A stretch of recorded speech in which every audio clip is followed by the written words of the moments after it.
नमस्कार, मैं हूं राजेश पिपलोदिया और इस वक्त आप देख रहे हैं दोपहर न्यूज।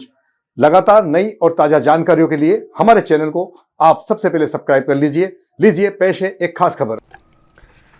इन दिनों एक बार फिर Madhya Pradesh state bar council के प्रतिष्ठापूर्ण चुनावों की हलचल तेज हो चुकी है। इस चुनाव में पहली बार महिलाओं को बड़ा आरक्षण मिला है, जिसके तहत कुल 25 पदों में से 8 पद महिला अभिभाषक उम्मीदवारों के लिए आरक्षित कर दिए गए हैं। शेष 17 सीटों पर पुरुष अभिभाषक गण अपना भाग्य आजमा रहे हैं। इन पदों के लिए होने वाले इस महत्वपूर्ण चुनाव में लगभग 1 लाख से अधिक अभिभाषक गण मतदाता के रूप में अपने मताधिकार का उपयोग करेंगे। स्टेट बार काउंसिल में इंदौर जिला कोर्ट अभिभाषक संघ की एक महत्वपूर्ण हस्ती वरिष्ठ अभिभाषक सुरेंद्र कुमार वर्मा भी अपना भाग्य आजमा रहे हैं, जिन्होंने आगामी दिनों होने वाले चुनावों को लेकर काफी दमदारी से अपनी बात रखी है। तो आइए आपको मिला रहे हैं दोपहर न्यूज चैनल के senior camera person Ritesh Soni वरिष्ठ अभिभाषक सुरेंद्र कुमार वर्मा से। नमस्कार, मैं हूं राजेश पिपलोदिया और इस वक्त हमारे साथ चर्चा के लिए मौजूद हैं अभिभाषक संघ की एक जानी मानी हस्ती वरिष्ठ अभिभाषक सुरेंद्र वर्मा जी, जो कि इंदौर जिला कोर्ट में 13 बार अध्यक्ष के पद को सुशोभित कर चुके हैं और न्यायिक क्षेत्र में बल्कि न्याय जगत में इनका नाम कुछ नया नहीं है। हर शख्स इन्हें आज अच्छे से पहचानता है। अब वर्मा जी का अगला दौर प्रदेश लेवल पर नेतृत्व करने के लिए जा रहा है और जिसके लिए बार काउंसिल मध्य प्रदेश के चुनाव होने जा रहे हैं। इसी सिलसिले में हम इनसे चर्चा करेंगे। वर्मा जी, सबसे पहले तो आपको अग्रिम बधाई और मैं चाहूँगा कि दोपहर न्यूज़ चैनल के माध्यम से हमारे दर्शकों को जानकारी मिले। ये जो स्टेट बार काउंसिल के जो चुनाव होने जा रहे हैं, इसमें कुल कितने मतदाता हैं और क्या प्रक्रिया इसकी रहेगी, थोड़ा संक्षिप्त में आप बताएं। इसमें अभी अंतिम संख्या तो आएगी वोटर लिस्ट में, लेकिन 65,000 के लगभग मतदाता रहेंगे इसमें और बढ़ भी सकते हैं फाइनल उसमें। और 25 सदस्यों का ये निर्वाचन होता है। अभी सुप्रीम कोर्ट की आदेश से अभिभाषक बहनों के लिए 7 सीटें इसमें छोड़ी गई हैं कि वो उनका भी नेतृत्व इसमें आए। और ये चुनाव अत्यंत ही सोबर चुनाव है। राष्ट्रपति प्रणाली के आधार पे उच्च स्तर का चुनाव है। 1, 2, 3 प्रथम द्वितीय ऐसे 25 वोट देना है। 25 वोट देने के बाद में राउंड चलते हैं और फिर उसके आधार पर मतदान होने के बाद कोटा निश्चित होता है कि एक को 2000 के लगभग या 1800 के लगभग जो वोट लाएगा उसका चयन होगा। इसमें पहली बार महिला कैंडिडेट अब आ रही है, तो इसमें निश्चित तौर पे पुलिस जो उम्मीदवार हैं उन्हें विशेष रूप से कुछ बड़ा फर्क पड़ेगा। भाई ऐसा है, जब परिवर्तन होता है तो परिवर्तन सकारात्मक होता है। आज अपन ने इतने साल महिलाओं को अधिकार नहीं दिया। ये सिस्टर लॉयर के लिए चुनौतीपूर्ण प्रोफेशन है।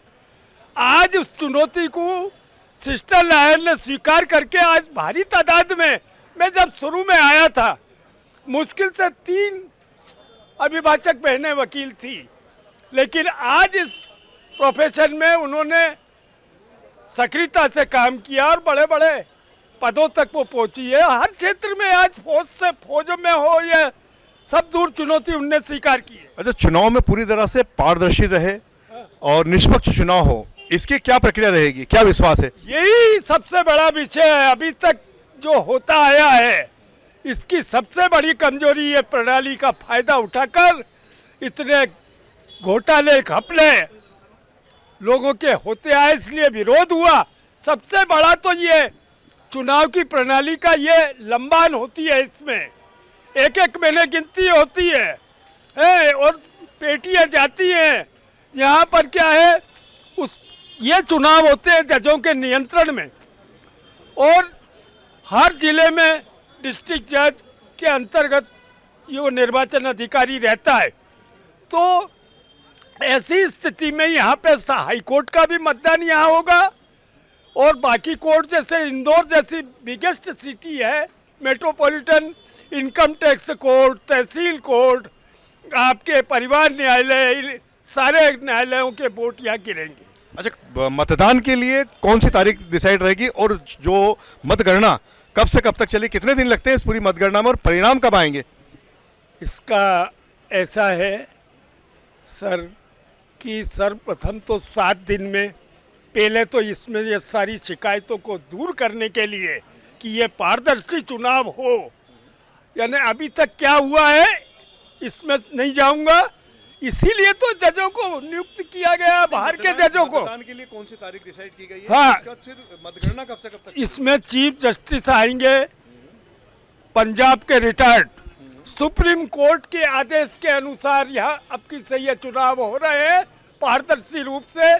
चीफ जस्टिस ऑफ पंजाब वो आएंगे, 4 जज वहाँ के और आएंगे, ये सुप्रीम कोर्ट ने निष्पक्ष चुनाव के लिए। नहीं, ये तो आप बता चुके हैं, चुनाव की प्रक्रिया तो आपने समझा दी। मेरा मूल प्रश्न ये है कि मतदान कब होगा, कब वोट कब डलेंगे और उसके बाद मतगणना कब से शुरू होगी? 7 दिन बाद चुनाव की प्रक्रिया प्रारंभ हो जाएगी, उसमें आपके फार्म लेंगे, तारीख घोषित करेंगे कि ये फार्म के बाद फार्म की जांच होकर फार्म स्वीकृत होंगे और फिर मतदान की तारीख 30 अप्रैल तक पूरा चुनाव निपटाना है।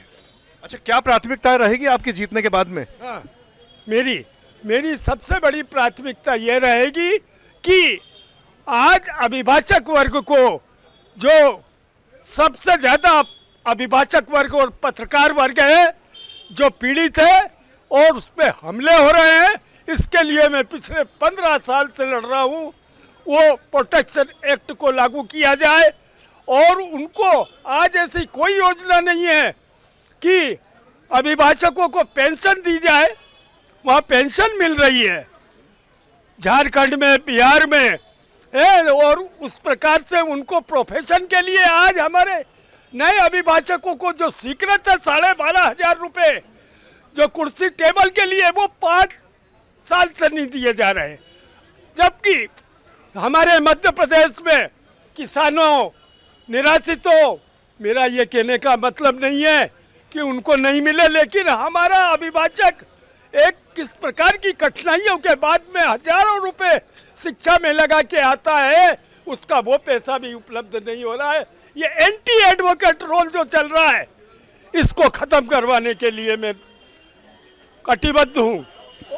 चलिए, हमारी सारी शुभकामना आपके साथ है। आप हमारे दोपहर न्यूज चैनल के माध्यम से मतदाताओं को क्या संदेश देना चाहते हैं? मैं मतदाता जितने भी अभिभाषक भाई और बहनें हैं उनको योग्य उम्मीदवार चुने जो सतत उनकी सेवा में रत रहें, अपने लिए कार्य नहीं करें, अपने को लाभान्वित करने के लिए कार्य नहीं करें।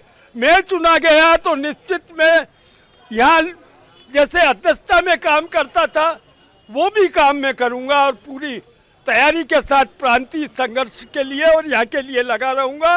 अभिभाषक बहनों और भाइयों की एक आवाज़ पे, चाहे पुलिस से संबंधित कार्य हो, चाहे कलेक्टर का हो, मैं सदैव तत्पर रहूँगा।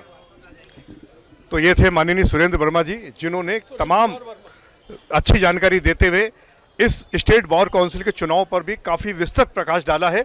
हमारी शुभकामनाएं इनके साथ है और समय समय पर जब भी आवश्यकता होगी हम एक बार फिर इनसे बाद में मुखातिब होंगे। तब तक के लिए हम विदा लेते हैं। नमस्कार।